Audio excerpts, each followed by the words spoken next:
Ethan's going to be talking about Israel, stuck between Pariah and Superpower. Welcome to you. Thanks very much. It's funny to come after all of these speakers because a lot of some of the things I wanted to talk about have been said, and that's actually useful. Israel's emergence as a hegemon, as Valerie explained so well last night, is really central to Israel's role right now. But from abroad, certainly for many people, when people say the Middle East, the problem in the Middle East, they think about, oh my God, Israel and its mistreatment of the Palestinians as the sort of thing that's most central. I think that one of the things that's been helpful here in this last 24 hours has been to understand that the problems are multifaceted and well beyond that. And I want to today try to give you a feeling of what Israelis feel, whether or not we like it or don't like it, how they've experienced October 7th in these last 2.5 years. And I think it's important, as somebody had asked earlier, how can someone be polite and also kill his opponent? Well, you can be strong and feel weak. And I think that's a lot of what the story of Israel is today. So I'll start with a description of what certainly kids who've been demonstrating on college campuses here and in places around the world have seen. They see a state that's killed 72,000 people in a war that seems to be a war of vengeance after an uprising by what seemed like a ragtag group of militants from the open-air prison of Gaza, reducing Israel, then reducing this place to near ruin, continuing to grab land in the West Bank, settlers running riot, and Israeli troops in Lebanon, in Syria, in the West Bank, of course, as well as half of Gaza, and threatening Iran, Yemen. Here's a nuclear-powered country that seems to know no limits, a country that is being turned into a pariah. So that's an image, I think, that many people have of Israel, but the view within Israel is very different, and I want to try to lay that out for you. For Israelis, October 7th was a turning point of enormous trauma. The breaching of their own borders, followed by an almost primordial set of killings and kidnappings. And the Hamas attack took a long-standing sense of vulnerability that Israelis have, Jews have, and they made it acute and they made it ever-present. And one of the things about living in Israel, as I do now, is that they never stop talking about it. Every newspaper supplement on the weekend, it's about the hostages. It's about what happened on October 7th. It's about why and how Israel failed to stop that attack that day. So just a week or two ago, before I left, a top general wrote in the Friday supplement of Yisrael Hayom, a large newspaper, that if on that day when Hamas attacked, if Hezbollah had joined in from the north, as Hamas hoped it would, that the Radwan fighters from there and the Nukhba fighters from there would be, as he put it, shaking hands at Azrieli, not in hell. And Azrieli is a large complex of shopping and offices in the heart of Tel Aviv. So the sense that they were seconds away from two groups of terrorists from their perspective coming and basically taking the place over. So the other thing is that you have to understand it's not just about the breaching of the borders and the kidnapping. The next day, on October 8th, Israelis looked up, and what did they see? Not just that their borders had been breached and that 5,000 missiles had come in from Gaza, but missiles were coming in from Lebanon, from Syria, from Iraq, from Yemen. And the sense that it could happen in the West Bank, and even the 2 million Palestinians who are Israeli citizens, who knew what they were thinking? Those were the thoughts that were going through most Israelis' minds and hearts. And they were saying to themselves that just days or weeks earlier, they thought they were about to cut a deal with Saudi Arabia, and that they were kind of, yes, it's been rough, yes, we've had issues, but hey, we thought we were kind of being accepted in the region, and instead, we see that everyone's out to get us, and we look abroad and everyone's demonstrating against us after this thing happened.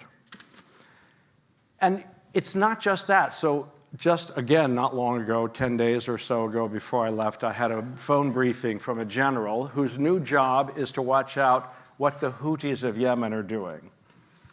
And again, you might say the Houthis, I mean, this is not a very serious business. Their slogan, by the way, is God is great, death to America, death to Israel, curse on the Jews, victory to Islam. And the Houthis are a Shia revivalist political military organization who are, they're precursors, the Zaydis, nearly wiped out the entire Jewish population of Yemen in the 17th century, a story that is not especially well known, but it was, they had been sent into exile, the Jews, by the Zaydis at the time. The Zaydis had said to them, you either convert or you move to Mausa. This is the place about 11-day walk. And 2/3 of the Jewish population at that time died in the course of that. And so this is a kind of pogrom comparable to a lot of the things we're familiar with in the Pale of Settlement in Europe. But this general who was briefing me said that the Houthis are far more dangerous than the Israelis. Had never paid any attention to them. They'd never given them any thought, but they're apparently technically sophisticated. They're making their own drones, their own missiles. They have, now the Israelis are watching them, the Houthis are setting up mock Israeli villages that they can then rush themselves the way that Hamas did.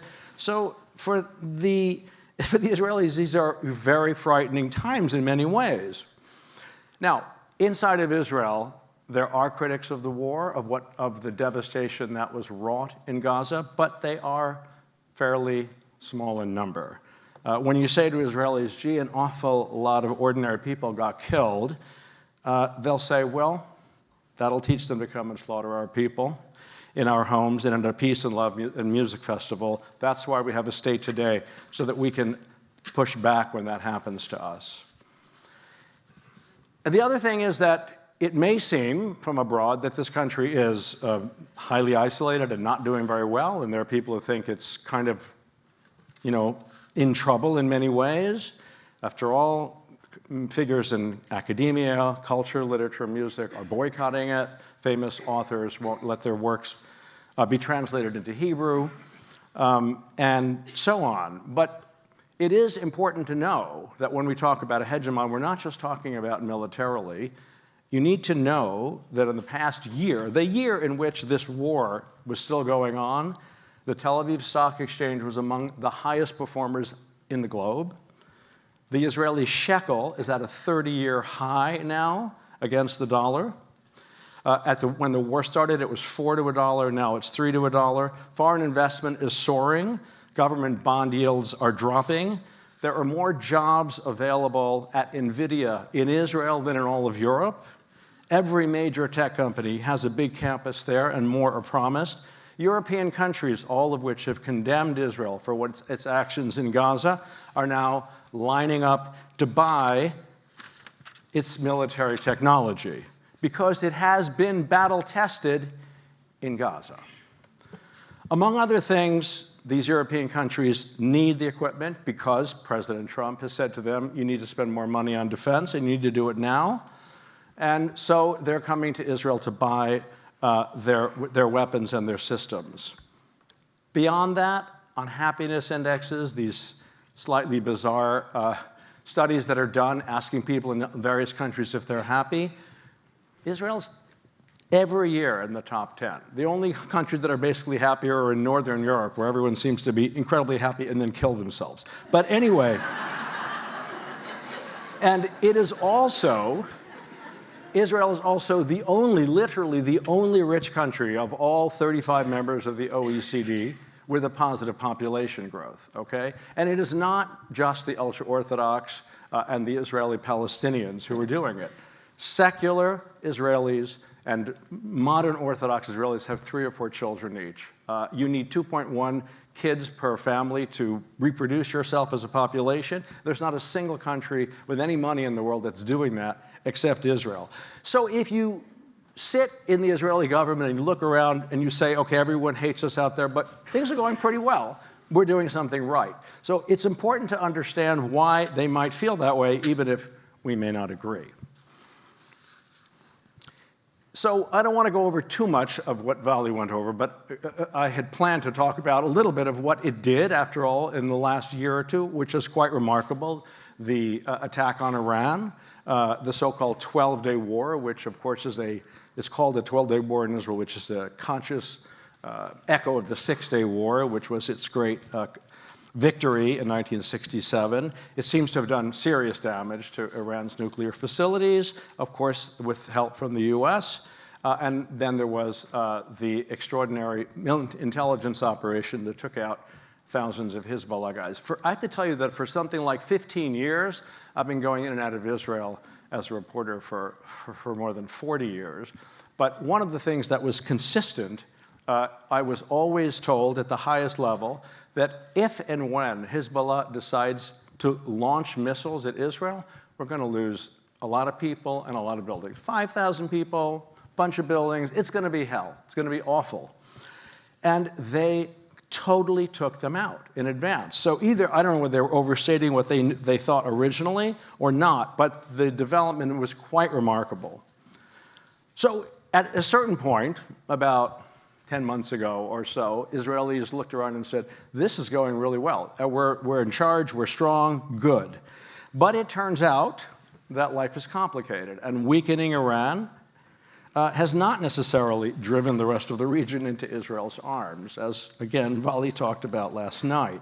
It's made other countries extremely nervous about a nuclear-armed state that has decided to take their prisoners and fight before examining the intentions of its neighbors or opponents. Because another thing that happened on October 7th is that Israel, within months of October 7th, changed its defense doctrine. It decided that it was no longer going to watch what was going on around and take care to decide whether to attack. It decided the only way to protect itself was to place its troops beyond its borders so nobody would come again into its borders. So Israeli troops are in Lebanon and in Syria. They also used to rely pretty heavily on intelligence assessments of intention, right? They would, one of the big fashla, the big failure of October 7th for Israeli security establishment was, yes, they had seen that Hamas was practicing to come in and to kill and to kidnap, but they were sure that they wouldn't because that's what their intelligence told them. They saw that Hamas had built mock villages. They didn't take it seriously. Now they've decided they're not interested in intent. Now all they need to know is, do you have the capacity to threaten me? If you do, before you're going to threaten me, I'm coming to get you. So this is something that has changed. And the other thing was that the border was thought to be secured with fancy technology. That doctrine has been turned on its head. And they want to put people on the border, which is one of the reasons there's such a conflict over whether ultra-Orthodox young men will serve, because they need more boots on the ground. Israel is also rethinking its approach to military intelligence. In the early years of the state, you had hundreds of thousands of Jews who came from the region, Arabic speakers, and they went into the intelligence service, listening, playing a role, in infiltrating in Fauda-like ways around the region. But their grandchildren have not bothered to learn Arabic. They all learn English and want to have a startup in Silicon Valley. And so this has left the intelligence services somewhat naked in Israel. It's not unusual now for someone at a senior level of military intelligence to not speak Arabic, to rely on machine translation and high-tech tools. And they're rethinking this entirely.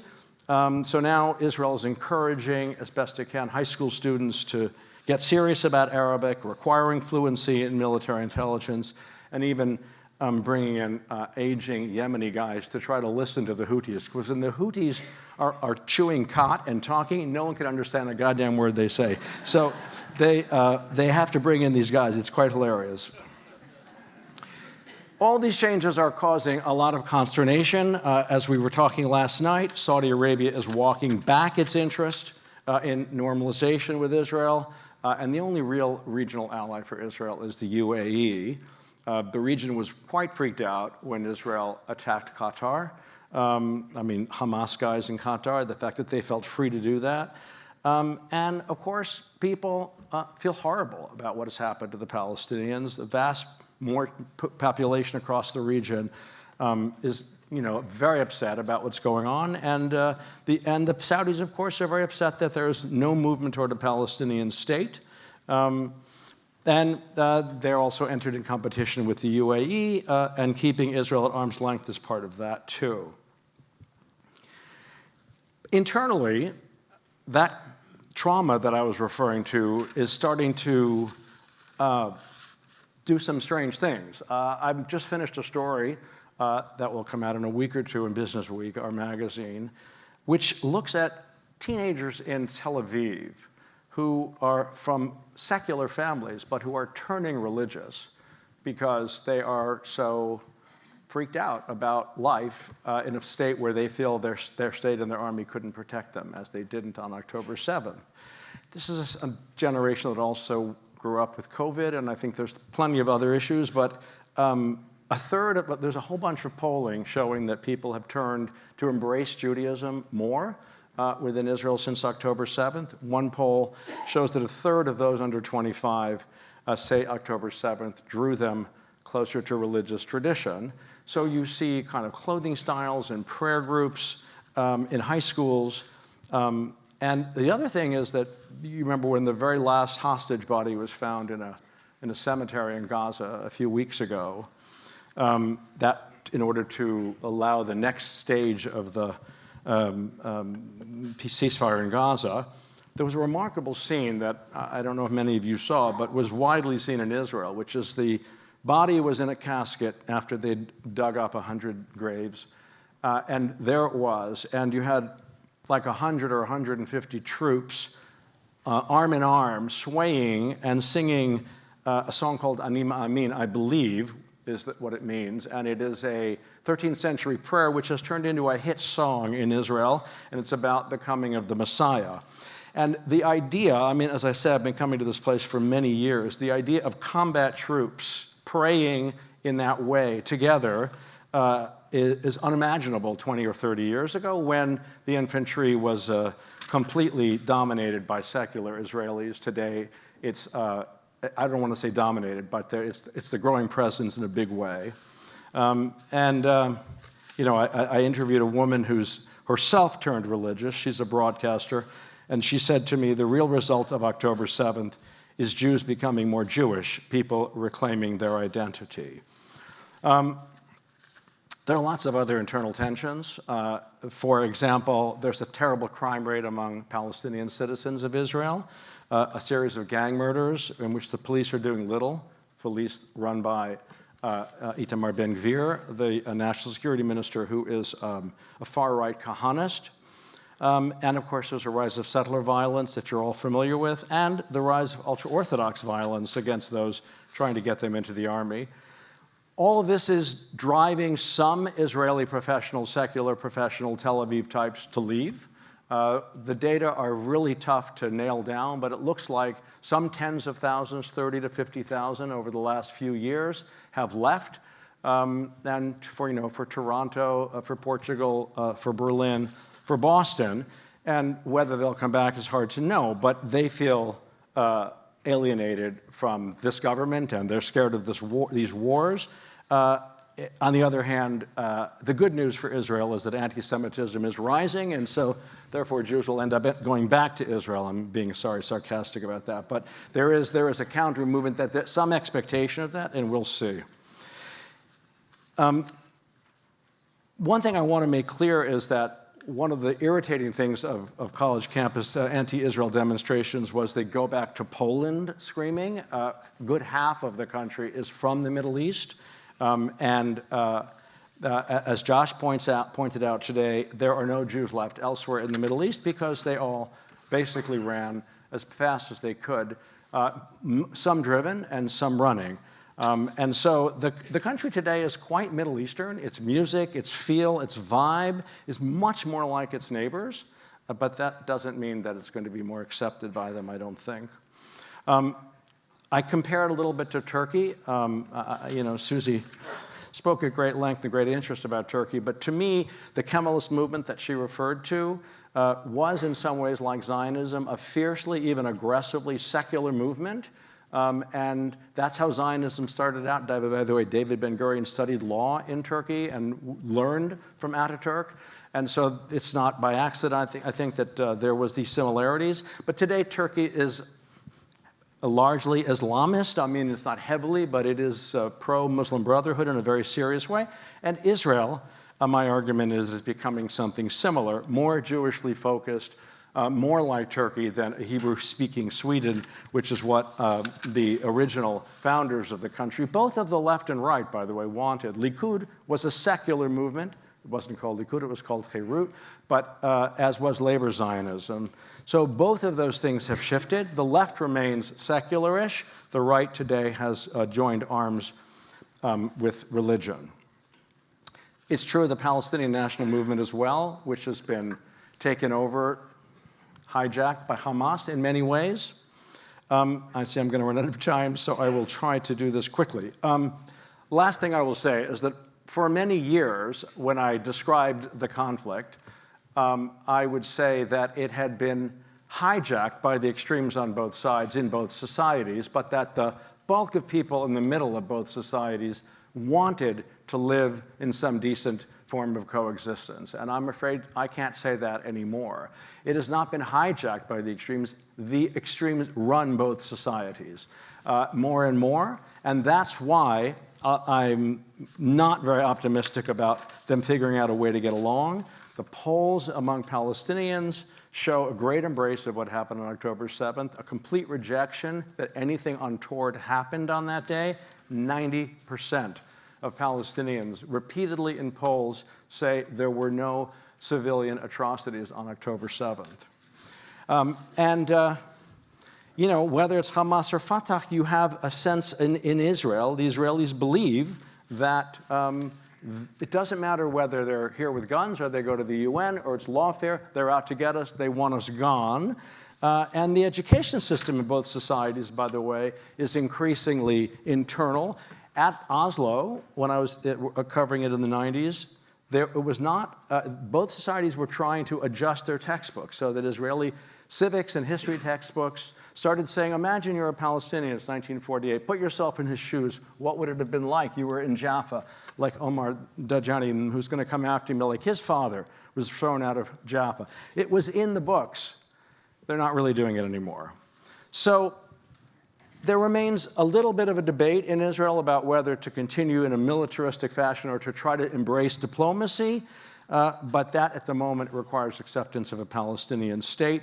And there is not a majority for that in Israel at the moment. Okay, I'll wrap up in one sec. Just one word about the elections that are coming up. The elections are due by the end of October. We expect they'll probably be in September. And Palestinian statehood is not on the agenda for anyone.